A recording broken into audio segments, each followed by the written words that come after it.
Two anglers, same lake, same week, same species swimming under the same stretch of water. One of them fished for 9 hours straight. He left before sunrise, burned half a tank of gas getting there, stood on that bank until the middle of the afternoon, and drove home with one skinny bass and a sunburn. The other man showed up, fished for exactly 2 hours, put 11 fish in the boat before most people had finished their first cup of coffee, and then packed up and went home. Same water, same fish, roughly the same lures. The only thing that separated a monster day from a miserable one was when the line hit the water. Here's the truth that almost nobody in this sport will say out loud because there is no money in it. Fish do not feed all day long. They never have. They feed in short, violent, shockingly predictable bursts. And in every lake, every river, every muddy farm pond in this country, there is one window, usually somewhere around 2 hours long, when the fish flip a switch and go from lockjawed and lazy to reckless and starving. Miss that window, and you can stand there for 8 hours throwing the most expensive lure ever engineered and get absolutely nothing. Hit that window with a bent hook and a garden worm, and you will outfish every man on the bank. This is Forbidden Lures. This is the channel that hands you the biology, the old-timer knowledge, and the buried science the tackle industry has zero reason to teach you. And today, we are ripping the lid off the single most valuable thing in all of fishing. It is not a bait. It is not a rod. It does not cost 1 penny. It is time, the feeding window, the 2 hours that matter and the 10 that do not. Stay with me, because by the end of this, you will never look at your fishing clock the same way again. Let me start with the lie, because every good con starts with a lie, and this one has cost you more days on the water than you will ever get back. The lie is the grind. Somewhere along the way, the whole culture of fishing got rewired to tell you that catching fish is about persistence, dawn to dusk, butt in the seat. The harder you work, the more you deserve, the more you catch. Tournament culture pushed it. Every gear ad pushes it. Because think about who profits when you believe that fishing is about hours logged. The guy selling you a more comfortable chair. The guy selling you the bigger cooler, the second rod, the trolling motor with the longer battery, the sun shirt, the third box of lures for when the first two do not work. An industry built on the grind needs you out there for 8, 10, 12 hours a trip, slowly convincing yourself that if you just cast a few thousand more times, something will finally bite. But talk to the men who actually put fish on the bank week after week, the quiet ones, the old river rats, and the guides who eat what they catch, and you will notice something strange. They do not grind. They fish less than you do. A serious guide will tell a client to sleep in and show up at a specific hour, fish hard for a short stretch, and be off the water while the tourists are still rigging up. They are not lazy. They are efficient. They figured out a long time ago that the water is not a slot machine you feed until it pays. The water runs on a schedule. And once you can read that schedule, you stop renting your results by the hour and you start owning them. So let us get into the biology, because this is where it stops being folklore and starts being undeniable. Why on earth would a fish not eat all day? It is surrounded by water. Food drifts past it constantly. So why does it just sit there most of the time with its mouth shut? The answer is that a fish is a cold-blooded animal, an ectotherm, and its entire metabolism is a slave to its environment and to simple energy math. Hunting is expensive. Chasing down and capturing prey burns a huge amount of calories. A predator that attacks everything that moves all day long would burn more energy hunting than it ever gained from eating, and it would starve to death surrounded by food. Evolution does not tolerate that. So over millions of years, fish were wired to do the smartest possible thing. They wait, they conserve, they sit almost motionless, dropping their metabolism into a low idle, and they save their energy for the exact moments when the odds of a successful cheap kill are stacked in their favor. That is the whole secret in one sentence. Fish feed hard when hunting is easy, and they shut down when hunting is expensive. Everything else, every trick I am about to show you, is just a way of predicting the precise moments when the water tilts the hunting odds in the predator's favor. Because when those moments arrive, the fish do not politely nibble. They gorge. They know the window is short, they know it will close, and their biology screams at them to eat everything they can while the eating is good. That frenzy, that reckless 2-hour feeding surge, is not a mood. It is a survival program running exactly the way it was designed to run. And the first and most powerful trigger that flips that program on is not the moon, not the weather. It is light. Here is what happens at first light and last light, and once you understand it, you will never sleep through a sunrise again. A predator fish, a bass, a walleye, a big catfish, a trout, has an eye built for the shadows. Their retinas are loaded with rod cells, the cells that see in low light, and many of them carry a mirror-like layer behind the retina called the tapetum lucidum. It is the same thing that makes a cat's eyes or a deer's eyes glow in your headlights. It bounces the incoming light back through the eye a second time, and it lets a predator see in dim conditions where its prey is functionally half blind. Now picture the moment right at dawn. The sky is brightening, but the light is still low and flat and gray. The little bait fish, the bluegill, the shad, the minnows cannot see well yet, and worse, they are lit up. From below, they show up as dark, clear silhouettes against a paling surface, like targets pinned to a lit screen. The predator, lurking below with those souped-up low-light eyes, sees everything. The prey sees almost nothing. That is the ambush window. That is the single most lopsided hunting advantage a fish will ever get, and it happens twice a day, at dawn and again at dusk, in that soft crepuscular light when the sun is low and the surface goes from dark to bright, or bright to dark. For roughly 2 hours around those transitions, the entire food chain tilts in the hunter's favor, and every predator in that lake knows it in its bones. They move up out of the deep, they slide into the shallows and the edges, and they hunt with total confidence because the deck is stacked. This is why the guy who shows up at the crack of dawn and leaves at 9 has already fished the best window of the entire day, while the guy who rolls in at 10 in bright sun is casting into a lake full of fish that have already eaten and clocked out. And it goes deeper than sight. In that low-light window, predators lean hard on their lateral line, that row of pressure sensors running down the flank that feels the panicked vibration of prey it cannot even see. So you have blind, vulnerable bait fish and predators that can both outsee them and outfeel them. The kill window opens. But light is only the first of the forces that decide when your 2 hours land, because there is an older signal, one the old watermen swore by long before science backed them up, and it comes from 250,000 miles away.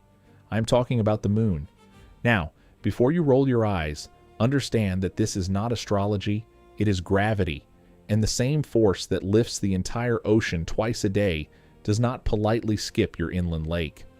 Back in 1926, a man named John Alden Knight got tired of hearing old fishermen and hunters talk about the fish and game moving on some hidden schedule. So he pulled together dozens of these folk factors, threw out the ones that did not hold up, and was left with a hard core of times tied directly to the position of the moon. He called it the solunar theory, solar plus lunar, and Tackle Shop Wisdom has been quietly using it ever since, while pretending it is a joke. Here's the part that matters to you. There are two kinds of peak periods every day. The major periods happen when the moon is directly overhead or directly underfoot, on the far side of the earth beneath you. Those are the strongest, and they can run 1 to 2 hours, sometimes longer. Then there are the minor periods, which happen at moonrise and moonset, shorter and softer, but still real. Every single day, no matter the phase, you get roughly 2 majors and 2 minors as the moon swings over and under your spot. The gravitational tug during those windows appears to nudge the whole food chain, from the tiniest plankton up through the bait fish and straight to the predators, into movement and feeding. And the effect gets amplified around the new moon and the full moon, when the sun and moon line up and pull together, stacking the gravitational deck even higher. The magic, the reason the men who fish for a living take this seriously, is what happens when a solunar major period lands right on top of a low-light window. When the moon is directly overhead at the same time the sun is dropping to the horizon, You do not get one feeding trigger, you get two firing at the exact same moment, and that is when the water boils. That is the 2-hour window that produces the days people talk about for years. A dawn or dusk that happens to coincide with a solunar major is not a good bite. It is a violent, once-in-a-while feeding riot, and the anglers who track this stuff plan their entire week around catching those overlaps. You can pull the solunar times for your exact location off a free app or a printed table in about 10 seconds, and I promise you, the tackle industry would much rather you spend that 10 seconds staring at a wall of $18 scent bottles instead. Now we add the third force, and this one is the great destroyer of good days. The thing that explains why you nailed them on Tuesday and got skunked on Wednesday with everything else identical. Barometric pressure. The weight of the atmosphere pressing down on the water. A fish has an organ called a swim bladder, a gas-filled sac that controls its buoyancy, and that sac makes the fish exquisitely sensitive to changes in pressure, far more sensitive than you are. When a storm system approaches and the barometer starts to fall, the fish feel it, and they respond with one of the most reliable feeding frenzies in all of nature. Think about it from the fish's side. A dropping barometer means a front is coming, means unstable water, means feeding is about to get hard for a day or two. So in the 12 to 24 hours before that front arrives, while the pressure is sliding down, the fish go on a tear. They gorge ahead of the bad weather like people clearing the bread shelf before a blizzard. That falling barometer window, especially the hours right before a summer storm rolls in, can be the most explosive fishing of the entire season.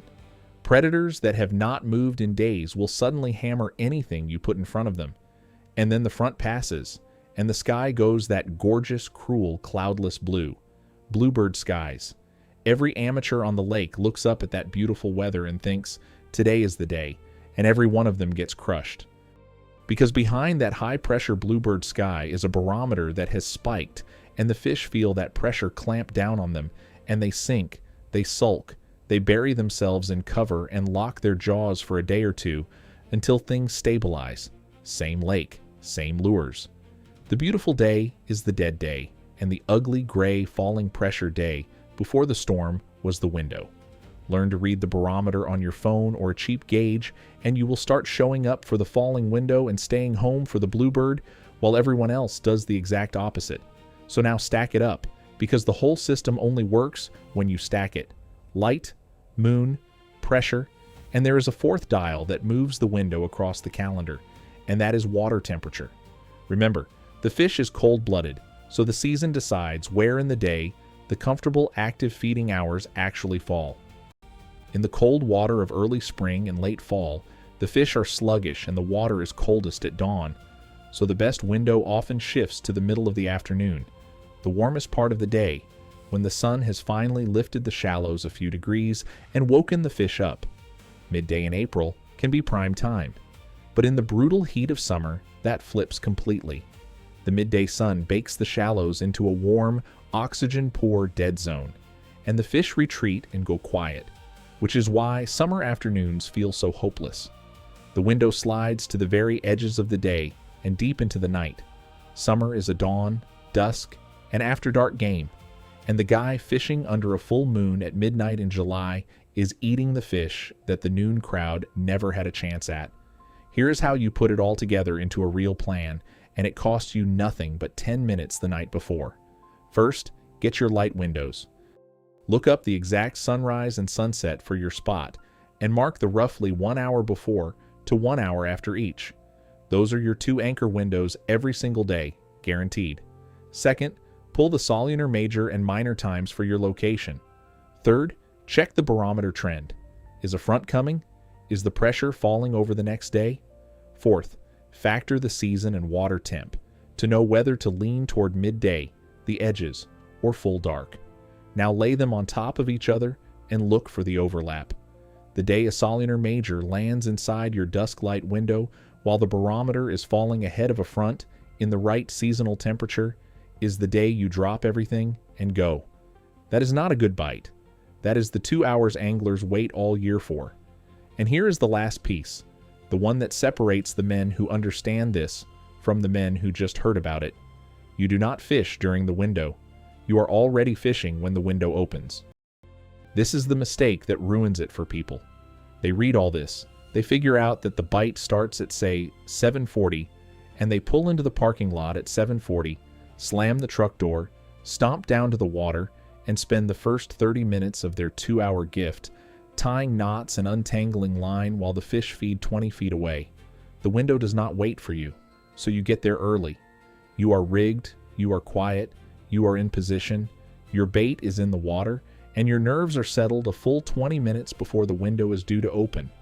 When that switch flips, and it will flip fast, you want your hook already sitting in the strike zone, because in a hot window, a single well-placed bait can produce more fish in 40 minutes than you would normally catch in a week. Then, when the window closes, and you will feel it close, the bites just stop. You have a choice the grinders never make. You can reel up and go home a winner, having spent 2 hours and caught more than the man who fished all day. So think about what just changed. Before today, the plan was the same as everyone else on the bank. Show up whenever. Fish until you are tired or sunburned. Blame the lake, blame the lures, buy something new, and try again. Now you know that fish feed in windows, not all day. You know that low light stacks the hunting deck at dawn and dusk. You know the moon runs a daily major and minor schedule you can pull up in seconds. You know a falling barometer sets off a feeding riot and a bluebird sky shuts it down. And you know how to stack all four and be sitting in the strike zone before the door opens. The tackle industry will keep selling you gear to fill the empty hours because empty hours are their whole business model. Let them. You are not buying hours anymore. You are buying the right to. If this cracked something open for you, do me one favor and hit that subscribe button, because the algorithm buries this kind of free, no product knowledge and pushes the overpriced junk, and every subscribe tells it to send this to one more frustrated angler standing on a bank at the wrong time of day. Ring the bell so you catch the next one, and drop me a comment down below and tell me this. What is the exact time of day you catch your best fish on your home water, and have you ever hit one of those magic windows where the whole lake just came alive at once? I read every single one, and the best stories end up in future videos. Until next time, respect the water, watch the clock, and stop grinding the dead hours. I will see you on the water.